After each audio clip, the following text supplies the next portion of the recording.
అందరికీ జైభీం. నేను Rajesh Mahasen. Welcome to Mahasen media. ఈ లడ్డూ వివాదం మీద నిన్న సుప్రీంకోర్టు కొన్ని తీవ్రమైన వ్యాఖ్యలు చేసిందని అన్ని మీడియా సంస్థల్లో కూడా వచ్చేస్తుందండి. గౌరవ సుప్రీంకోర్టు వారు ఏమన్నారు, వారు లేవనెత్తిన విషయాలు ఏంటి, సుప్రీంకోర్టు వేసిన ప్రశ్నలు ఎందుకు బయటపెట్టారు. ఇప్పుడు ఇన్సిడెంట్ జరిగింది, దానిలో ఏదో యానిమల్ ఫ్యాట్ ఉందో ఏదో సంథింగ్ ఉందని తెలిసింది. మీకు తెలిసినప్పుడు దాన్ని ఇమీడియట్గా ఎందుకు బయటపెట్టారు? అది కోట్లాది మంది మనోభావాలకు సంబంధించిన విషయం కదా. మీరు ఎలా బయటపెడతారు? మీరు ఎలా దీన్ని రాజకీయంగా ఉపయోగించుకునే విధంగా దీన్ని ఎలా బయటకు తీసుకొస్తారన్న ఆ కోణంలో ఆ అర్థం వచ్చేలాగా గౌరవ సుప్రీంకోర్టు వారు కొన్ని వ్యాఖ్యలు చేశారు. నిజానికి చంద్రబాబు నాయుడు గారు ఎవరో జగన్మోహన్ రెడ్డిని ఇరికించడానికో లేకపోతే వాళ్ళ మీద బ్లేమ్ వేసేయడానికో వైసీపీని మొత్తం బదనాం చేసేయడానికో చేశారండి. ఇది ఆయన ఏ సందర్భంలో దీన్ని బయట తీసుకొచ్చారు? రెండు అది చూపిస్తాను. ఫస్ట్ చంద్రబాబు నాయుడు గారిని మనం కొంచెం కూలంకషంగా ఆలోచిస్తే ఆయనలో ఉన్న నిజాయితీ పరుడు మనకు కనపడిపోతాడు. ఆడిడు చెప్పిన మాటే వింటే అయ్యి బాబాయ్ ఎంత తల చేసాడు అయ్యి బాబు చంద్రబాబు నాయుడు. ఎందుకంటే ఈ 2019కి ముందు చంద్రబాబు నాయుడు గారిని మేము కూడా అపార్థం చేసుకున్న వాళ్ళమే. ఇప్పుడు ఏదైనా ఒక వ్యక్తి మీద ఆరోపణ చేయాలి, ఒక వ్యక్తి మీద లేని పుకారు పుట్టించాలన్నప్పుడు జగన్ అయితే ఏం చేస్తాడండి? అత్యవసర సమావేశం, జగన్మోహన్ రెడ్డి గారి అత్యవసర ప్రెస్ మీట్, మరికొద్ది క్షణాల్లో తిరుపతి దేవస్థానంలో జరిగిన ఘోరమైన దారుణం బయటికి మీ ముందుకు రాబోతుందని ముందు విపరీతంగా వైరల్ చేస్తారు. దాన్ని విపరీతంగా వైరల్ చేసిన తర్వాత జగన్మోహన్ రెడ్డి వచ్చి పేపర్లు ఎవరో రాసిస్తారో పేపర్లు పట్టుకొచ్చి ఏమంటే ఏం జరిగిందో తెలుసా, ఇంత దారుణం జరిగింది, ఈ తెలుగుదేశం పార్టీ ఇలా చేసింది, అలా అన్యాయం ఇలా చెప్తాడు. కానీ చంద్రబాబు నాయుడు గారు ఈ విషయాన్ని ఎలా చెప్పారండి? తిరుమల ప్రసాదంపై ఏపీ సీఎం చంద్రబాబు సంచలన వ్యాఖ్య. విషయం తెలిసి ఆవేదన చెందానని అన్నారాయన. ఇప్పుడు తాము స్వచ్ఛమైన నెయ్యి వాడుతున్నామని బాబు తెలిపారు. చివరికి అన్నదానంలో కూడా నాణ్యత లేకుండా చేశారని మండిపడ్డారు. గత ప్రభుత్వం చాలా దుర్మార్గంగా ప్రవర్తించిందని బాబు ఆరోపించారు. కడాన తిరుమల లడ్డు కూడా నాసి రకం, నాకైతే ఆశ్చర్యం వస్తుంది.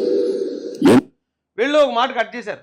చంద్రబాబు నాయుడు గారు ముందే ఉన్నారంటే అన్నదానానికి సంబంధించిన దానిలో చాలా లో క్వాంటిటీ ఉన్న వస్తువులు వాడుతున్నారు అన్నారు. ఫస్ట్ అది చెప్పాడు ఆయన. భక్తులకు అన్నదానం చేసే విషయంలో చాలా లో క్వాంటిటీ వస్తువులు వాడుతున్నారు వీళ్ళు, కమిషన్లు కక్కుర్తుపడి అని చెప్పి ఆ తర్వాత లడ్డు విషయం ఆయన లేవనెత్తారండి. ఎన్ని కంప్లైంట్ చేసినా కడాన వెంకటేశ్వర స్వామి పవిత్రతను దెబ్బతీశారు. ఎన్నోసార్లు చెప్పాము, అక్కడ ఎంత దుర్మార్గంగా ప్రయత్నం చేశారంటే అంత దుర్మార్గంగా ప్రవర్తించారు. కడాన అన్న దానిలో క్వాలిటీ ఆఫ్ ఫుడ్ లేకుండా చేశారు. దేవుని దగ్గర పెట్టే ప్రసాదం అపవిత్రం చేసే విధంగా ఓసారి బాధ వస్తుంది. నాసి రకమైన ఇంగ్రీడియంట్సే కాకుండా ఎనిమల్ ఫ్యాట్ కూడా వాడారని, ఏది ఘీకి బదులు ఈరోజు స్వచ్ఛమైన ఘీ తెమన్నాం, ప్రక్షాళన చేయమన్నాం. ఆయన చెప్పిన సమయంలోనండి కేవలం అన్నదానానికి, భక్తుల అన్నదానానికి దానిలో బాగా లో క్వాలిటీ ఇంగ్రీడియంట్స్ వాడుతున్నారు. ఇక ఈ ఘీ విషయంలో కూడా యానిమల్ ఫ్యాట్ ఉండే ఘీని పవిత్రమైన లడ్డు ప్రసాదంలో వాళ్ళు వాడారని తెలిసి ఎంతో బాధపడ్డాను. ఆయన ఒక ఫ్లోలో చెప్పుకుంటూ వెళ్ళేటండి ఆయన్ని. ఆల్రెడీ అప్పటికి దాని మీద కమిటీ ఏదో వేశారు, అది ఎంక్వైరీ జరుగుతుంది, అక్కడ ఏం జరిగింది ఏంటి ఆ విధి విధానాలన్నీ బయటికి లాక్కొస్తూనే ఈయన ఒక ఇండోర్ మీటింగ్, అది కేవలం ఎమ్మెల్యేలు మాత్రం ఉన్నారు. నిజంగా జగన్మోహన్ రెడ్డిని బదనాం చేయాలి, అతన్నే టార్గెట్ చేయాలి, అతను నిరికించాలనుకునే చంద్రబాబు నాయుడు గారు అయితే ఇమీడియట్గా మొత్తం ఇక్కడ రాష్ట్రంలో ఉన్న ప్రెస్ అంతటిని, నేషనల్ ప్రెస్ అంతటిని పిలిపించి ఒక పెద్ద ప్రెస్ మీట్ పెట్టి మొత్తం దేశం అంతా వినిపించేలాగా ధూమ్ధామ్ చేస్తూ చెప్పుండేవారు. కానీ ఆయన దాన్ని రాజకీయం చేద్దామని అనుకోలేదండి, ప్రక్షాళన చేద్దాం అనుకున్నారు. ప్రక్షాళన ఆల్రెడీ అప్పటికే చేస్తారు ఆయన. వీళ్ళు చేసే దాన్ని బట్టి ఇక్కడ యానిమల్ ఫ్యాట్ ఉందని దానిలో ల్యాబ్ రిపోర్ట్ వచ్చింది. ఇప్పుడు మనం స్వచ్ఛమైన నెయ్యి వాడుతున్నాం, ఆల్రెడీ మార్చేసి ఇప్పుడు భక్తుల కోసం, భక్తుల మనోభావాల కోసం మనం స్వచ్ఛమైన నెయ్యి వాడుతున్నామని ఆయన అక్కడ ఉన్న ఎమ్మెల్యేలకి జరిగిన అన్యాయాన్ని తలుచుకుని బాధపడుతూ చెప్పారు తప్ప దాన్ని పొలిటికలైజ్ చేద్దాం, దీన్ని మనం ఉపయోగించుకుందాం అనే ఉద్దేశంలో ఆయన చెప్పలేదండి. అలా చెప్పాలంటే ఎలా చెప్తారు? జగన్మోహన్ రెడ్డి గారు వచ్చి చెప్పారు, భోజడీకి అంటే ఎవరినో కాదు నన్నే అన్నాడు, భోజడీకి అంటే లా కొడుకు అని అర్థం, నన్ను కాదు మా అమ్మని అన్నాడు. ఇలా జనాలు రెచ్చగొడతారు. రెచ్చగొట్టడంతో పాటు మొత్తం అన్ని చోట్ల కూడా మీరు ధర్నాలు చేయండి, మీరు రాస్తారోకోలు చేయండి, దీక్షలు చేయండి అని పిలుపులు ఇచ్చేస్తారు. జగన్మోహన్ రెడ్డి అలా అంటే రెచ్చగొట్టే విధానం అలా ఉంటుందండి. కానీ ఈయన అది తెలిసి దాని మీద చేయాల్సిన చర్యలు తీసుకుంటూనే ఇలా చేశారు అని ఆయన ఒక భక్తుడుగా, ఆయన నిజంగానే వెంకటేశ్వర స్వామికి భక్తుడైన ఒక భక్తుడిగా ఆయన బాధని వెళ్ళబుచ్చాడే తప్ప అదేదో పొలిటికల్గా ఒక స్టేట్మెంట్ ఇవ్వలేదు ఆయన. ఇది కాస్త మనం ఆయన మాటలు వింటే మనకు అర్థమైపోద్దండి, గమనించవచ్చు. ఏమండి ఇక రెండోది, ఆ ట్యాంకర్ నెయ్యి వాడలేదు కదా, ఆ ట్యాంకర్ని ఏదైతే ట్యాంకర్ని చెక్ చేశారో నెయ్యి, ఆ ట్యాంకర్ని వాడుకుని వెనక పంపించేసామన్నారు కదా. మరి ఇంకెలా కల్తీ జరిగిందని చెప్తున్నారు అని గౌరవ సుప్రీంకోర్టు వారు అడిగారు. ఓకే అండి, ఒకవేళ ఆ ట్యాంకర్ నెయ్యి వెనక్కి పంపించేసి ఉండొచ్చు. ఆ ట్యాంకర్ నెయ్యి వెనక్కి పంపించి అప్పటికే 4 సంవత్సరాల నుంచి అదే కంపెనీ అదే నెయ్యి సప్లై చేస్తుంది. గవర్నమెంట్ మారిన తర్వాత కొంచెం కట్టుదిట్టమైన చర్యలు తీసుకున్న చంద్రబాబు నాయుడు గారు చెక్ చేసేటప్పటికి అది బాగోలేదు, వెనక్కి పంపించారు. ఎందుకో ఆయనకు డౌట్ సరిపోక గుజరాత్లో ల్యాబ్కి పంపించారు. ఆ ల్యాబ్లో ఇదిగో సోన్సో ఇలాంటివి ఉన్నాయి ఇందులో అని చెప్పి రిపోర్ట్ వచ్చింది. రిపోర్ట్ వచ్చినప్పుడు అదే నెయ్యి కదా 4 సంవత్సరాల నుంచి వాళ్ళు పంపిస్తున్నారు. అదే నెయ్యి పంపించినప్పుడు ఖచ్చితంగా ఇప్పటి వరకు కూడా వాడిన నెయ్యి అంతా ఇలాంటి నెయ్యి అయి ఉంటుంది కదా. యానిమల్ ఫ్యాట్ అక్కడ మనకి అవశేషాలు కనిపిస్తున్నాయి. ఏంటి ఎంత దారుణంగా ఇచ్చేసారు వీళ్ళు అని ఎవరైనా ఒక కన్క్లూజన్కి రావడానికి అది న్యాయమే కదండి. ఎవరైనా అలాగే వస్తారు కదా, ఎవరికైనా బాధ ఉంటుంది కదా. జరగలేదు అంటే ఇప్పుడు గతంలో ఆల్రెడీ వాడేసిన నెయ్యి, తినేసిన లడ్డూలు, అందులో ఇది ఉందని ఎలా ప్రూవ్ చేయగలుగుతారు? ఇప్పుడు ఆ లడ్డూల్లో ఉందా లేదా ప్రూవ్ చేయండి, గతంలో వాడారు లేదా ప్రూవ్ చేయండి. ఎలాగా? అవి ఆల్రెడీ తినేశారు, వీళ్ళు వాడేశారు, లడ్డూలు తయారైపోయి లడ్డూలు భక్తులు పట్టుకెళ్ళారు, వాళ్ళు తినేశారు, సాక్ష్యం లేదు. సో సాక్ష్యం లేదు కాబట్టి అది కల్తీ జరగలేదు అని ఎలా చెప్పగలుగుతామండి మనం? కల్తీ జరగలేదు అని చెప్పడానికి సాక్ష్యం ఏది? పోనీ గతంలో వాడిన లడ్డు ఏదన్నా టెస్ట్ చేసి జగన్మోహన్ రెడ్డి పట్టుకెళ్ళి టెస్ట్ చేయించి ఇదిగో చూడండి ఇందులో యానిమల్ ఫ్యాట్ లేదు, ఇందులో వాళ్ళు చెప్పిన ఏమీ లేవు అని ఆయన ఏమైనా ప్రూవ్ చేస్తే అప్పుడు కదా, అప్పుడు నమ్మొచ్చు. ఓకే, అప్పుడు చేసిన లడ్డు ఏంటండి, ఇక ఇలా టెస్టులు చేశారట, అందులో దొరకలేదట. పైగా ఒక లడ్డూని టెస్ట్ చేస్తే సరిపోదు, మొత్తం ఎన్ని లడ్డూలు ఉన్నాయో ఒక లడ్డూలో వెళ్ళపోవచ్చు ఆ బ్యాచ్, మరో లడ్డూలు ఉండొచ్చు. అది నాకు అర్థం కాలేదండి. అయ్యా, లడ్డూని టెస్ట్కి పంపించారా? లడ్డూని టెస్ట్కి అంటే నెయ్యి వచ్చింది, ఆ నెయ్యి కల్తీ అని తేలింది, ఆ నెయ్యితోనే ఆ కంపెనీ నెయ్యితోనే ఇంతకాలం లడ్డూల్ని వాడడం జరిగింది. అయినా కూడా లడ్డూని కూడా టెస్ట్ చేయాలి. మరి ఆ లడ్డూను కూడా టెస్ట్ చేయాలంటే అది కొంచెం కష్టమైన పనే మరి, ఎందుకంటే ఆల్రెడీ తినేసారు ఆ లడ్డూలన్నీ. తినేసిన లడ్డూలు ఇప్పుడు టెస్ట్ చేయాలంటే అసలు ఇంపాసిబుల్. కాబట్టి ఒకసారి ఆలోచించండి, సెకండ్ ఒపీనియన్ తీసుకున్నారా? మూడోది ఏమన్నారండి వాళ్ళు? సెకండ్ ఒపీనియన్ తీసుకున్నారా? ఇంకొక ఏదైనా ల్యాబ్కి పంపించారా? అసలు చూసిన వెంటనే అవతల వ్యక్తి ఎవరో ఒకసారి మన మనసులో మెదిలితే అతను కమిషన్ క్యాండిడేటే, ప్రజాధనాన్ని దోచుకునే వ్యక్తే. ఎస్, ఇది కూడా చేసి ఉంటాడు. లిక్కర్లో చేశాడు, ఇసుకలో చేశాడు, మైనింగ్లో చేశాడు. గతంలో వాళ్ళ నాన్నగారు ముఖ్యమంత్రిగా ఉన్నప్పుడే 1,00,000 కోట్ల ఆరోపణలు సిబిఐ అతని మీద ఉన్నాయి. ఇతను కమిషన్లు కకృతిపెట్టి చేస్తాడు ఇలాంటి పనులు. ఎవరైనా కన్ఫర్మ్ అయిపోతారు. కానీ అవతల ఒకవేళ చంద్రబాబు నాయుడు గారు లాంటి వ్యక్తి ఉన్నారనుకోండి, అప్పుడు డౌట్ వస్తుంది. అబ్బాయి చంద్రబాబు నాయుడు గారు అలా చేయరు కాబట్టి అయితే ఇది కరెక్ట్ కాదు, ఒకసారి టెస్ట్ చేయించండి అని సెకండ్ ఒపీనియన్ తీసుకోవాలని అప్పుడు అనిపిస్తుంది. కానండి ఎప్పుడైతే ఇక్కడ కల్తీ జరుగుతుంది, తక్కువ రేటుకి నెయ్యి వస్తుంది, జగన్మోహన్ రెడ్డి అవతల నమ్మేస్తారండి ఎవరన్నా. సెకండ్ ఒపీనియన్కి పంపించి ఇంకో ల్యాబ్కి పంపించాలని ఎవరో కానీ అనుకోరండి. లడ్డూలో కల్తీ జరిగినట్టు ఆధారాలు ఉన్నాయా అంటే నెయ్యిలో కల్తీ జరిగినట్టు ఆధారం ఉంది. ఆధారాలు కూడా ఏమేమి ఆధారాలు అనేది నేను చూపిస్తానండి. కాకపోతే సుప్రీంకోర్టు వారు గౌరవ సుప్రీంకోర్టు అడిగిన ప్రశ్నలకు మాత్రం నేను నా దగ్గర ఉన్న అంటే నాకు అనిపించిన ఒక సామాన్యుడిగా నాకు అనిపించినవి చెప్తున్నాను. అప్పుడు ఎగ్జాంపుల్ చెప్తానండి మీకు.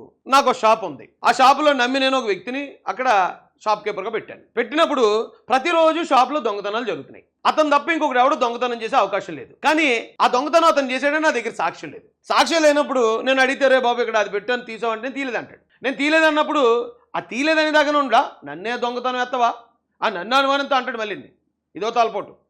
అందుకని షాప్ ఓనర్ ఏం చేశాడంటే అది తెలియకుండా సీసీ కెమెరా పెట్టాడు. అప్పటికే చాలా దొంగతనాలు జరిగాయి, చాలా వస్తువులు పోయాయి. అప్పుడు ఈ సీసీ కెమెరా పెట్టాడు. ఈ సీసీ కెమెరా ఉందని తెలియక షాప్ కీపర్ ఏం చేశాడు, యాజ్ యూజువల్ మళ్ళీ ఏదో ఒక చిన్న వస్తువు దొంగతనం చేస్తూ దాంట్లో పట్టుపడ్డాడు. అప్పుడు ఈ షాప్ ఓనర్ వెళ్ళి కేసు పెట్టాడు. ఏమంటే నా షాపులో ఇన్ని వస్తువులు 11 వస్తువులు పోయాయి, ఇదిగో ఈ వస్తువు చివరి వస్తువు ఇతను తీస్తున్నప్పుడు ఇదిగో సీసీ ఫుటేజ్ ఉంది, ఇతను తప్ప ఇంకోటి ఎవడు దొంగతనం చేయడు. నేను అడిగితే మళ్ళీ నా మీద తిరగబడ్డాడు.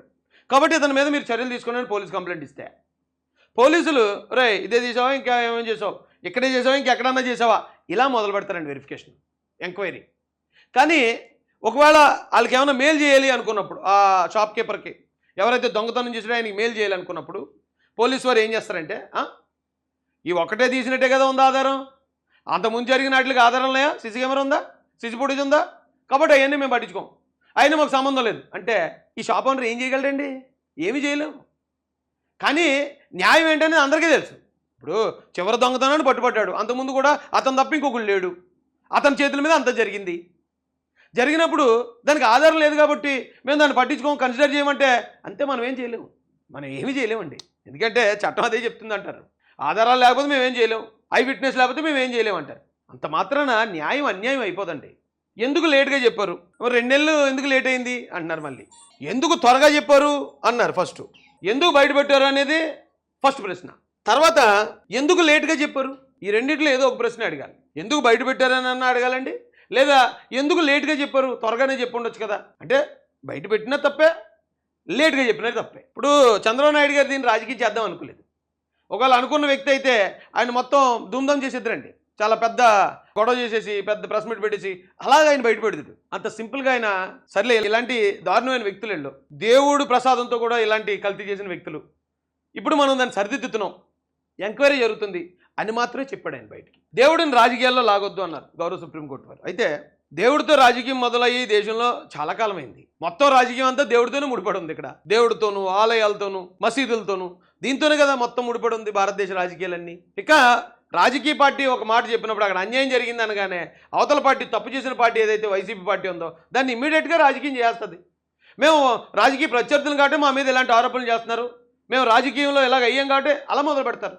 దేవుడు ఇక్కడ రాజకీయాల్లోకి దూరేసి చాలా రోజులు అయిందండి. దేవుడు మొత్తం మన రాజకీయాలన్నీ దాని చుట్టూనే జరుగుతున్నాయి. ఈవేళ కొత్త ఏముంది, సీఎం డీసీఎం వ్యాఖ్యలపై సిట్ మీద ప్రభావం ఉంటుంది కదా. సీఎం డీసీఎం పబ్లిక్ వచ్చి ఆడ కల్తీ జరిగిందని చెప్పేశాక మరి సిట్ వెళ్ళి ఎంక్వైరీ చేస్తే ఖచ్చితంగా వీళ్ళిద్దరు వ్యాఖ్యలు వాళ్ళ మీద ప్రభావం చూపిస్తాయి కదా అన్నారు గౌరవ సుప్రీంకోర్టు వారు. అయితే ఇది కూడా వేళ ఏం కొత్త కాదండి. ఇప్పుడు ఎస్సీ వర్గీకరణ అంశం 2004లో సుప్రీంకోర్టు కొట్టేసింది, అది సుప్రీంకోర్టులో ఉంది. సుప్రీంకోర్టులో ఉన్న పరిస్థితుల్లో గౌరవ ప్రధానమంత్రి నరేంద్ర మోడీ గారు సుప్రీంకోర్టులో ఉన్న అంశం ఉందని తెలిసి కూడా వారు హైదరాబాద్ మీటింగ్కి వచ్చి మందకృష్ణ గారితో ఎస్ నేను చేసేస్తాను అని వారు హామీ ఇచ్చారు. మరి కోర్టులో ఉన్న అంశాన్ని ఒక సాక్షాత్తు ప్రధానమంత్రి గారు చెప్తే ఆ తర్వాత 24 సంవత్సరాలు, అంటే దాదాపు 20 సంవత్సరాల నుంచి రాని జడ్జిమెంటు ఆయన వచ్చి ఒక 4-5 నెలలు వచ్చేసింది. ఇక్కడ ఏమైనా జరుగుతాయండి జరగడానికి. ఈవేళ చంద్రబాబు నాయుడు గారిని బూచిగా చూపించేసి చంద్రబాబు నాయుడు గారిది ఏదో తప్పని ప్రిపేర్ చేసేద్దాం అనుకున్న చాలామంది జర్నలిస్టులు, న్యూట్రల్ జర్నలిస్టులు, వండి వారు చేస్తున్న వాళ్ళు, వీళ్ళందరికీ నేను చెప్పేది ఇదే. ఇక్కడ ఏ రంగం కూడా, ఏ డిపార్ట్మెంట్ కూడా పూర్తిగా న్యాయంగా లేదు. అవినీతి అనేది, రికమెండేషన్లు అనేవి అన్ని రంగాల్లోకి దూరిపోయి ఉన్నాయి. అయితే ఎవరిది నోరు పెద్ద అయితే వాడికి న్యాయం జరుగుతుంది. ఇక్కడ ఒక వ్యక్తిని మంచోడినైనా సరే అవినీతి పరుని చేసేయగలరు, అవినీతి పరుని కూడా మంచోడిని చేసేయగలరు. అదేగా జరిగింది. అంత అవినీతి చేశారని తెలిసిన జగన్మోహన్ రెడ్డిని కూడా ఆ ప్రశాంత్ కిషోర్ అనే వ్యక్తి ఆ పాదయాత్రలో హీరోని చేసి చూపించాడు జనాలందరికీ, హీరో అయిపోయాడు.